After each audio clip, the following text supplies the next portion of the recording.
nous allons faire réapparaître tous nos calques parce que au préalable je les ai cachés.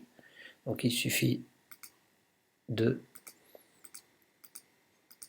faire apparaître avec l'œil ici tous les calques et ensuite nous allons assembler. Alors partez d'un principe que les calques sont des couches. À chaque fois que vous mettez un calque, vous empilez. Donc ici, ce calque-là, c'est le dernier. Donc c'est pour ça qu'il est en arrière-plan. Il faut bien comprendre qu'ici, le calque en bas est le dernier calque. Ça a son importance. Donc si vous voulez par exemple faire apparaître ce calque au départ, le mettre ici et il apparaît en premier plan. Donc on va agencer notre document. Donc ce calque-là, je vais le glisser un petit peu là. Je change de couleur par exemple. Je mets du bleu. Ici, je mets de l'orange. Je n'ai pas envie que ce personnage soit de ce côté. Donc je clique droit, transformation, miroir, et hop, il est inversé. Je replace ce personnage ici.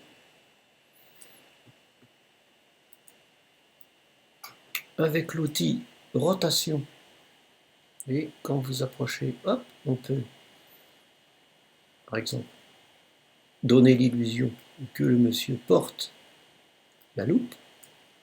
Alors elle est un petit peu grande cette loupe. Donc ici j'ai mis l'aperçu, c'est pour ça que je suis à 400%, donc je vais réduire à 60%.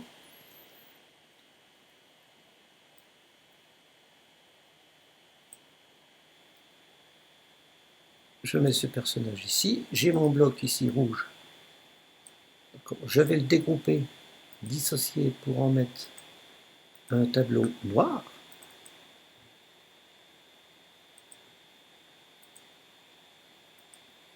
Et je peux maintenant inscrire un texte. Alors vous avez des outils ici, outil texte, vous sélectionnez, vous écrivez votre texte, par exemple, LiText. Bien sûr, vous allez dans les propriétés et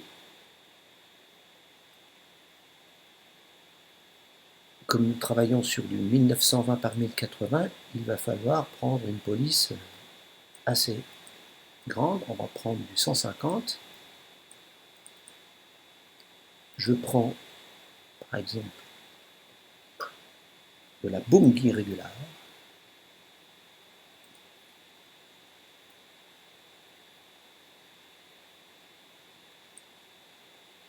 Je mets mon texte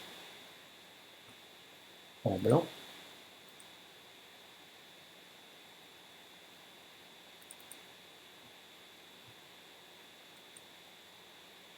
Sauf que du blanc sur ça ne va pas, donc on met en rouge. Hop. Alors, si je veux par exemple le mettre entre les deux personnages, je réduis.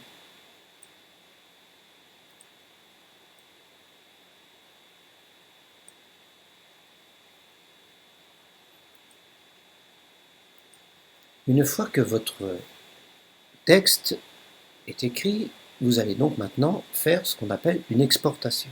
Parce que si vous sauvegardez votre fichier, donc vous allez l'appeler, par exemple, LiText.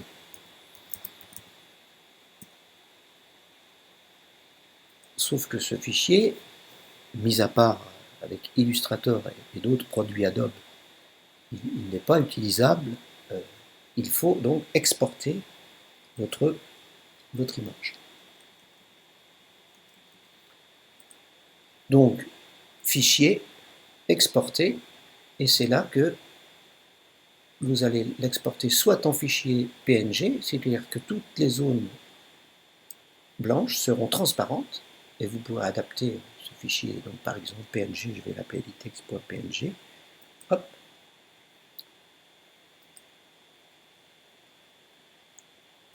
Vous pouvez aussi l'exporter en JPG,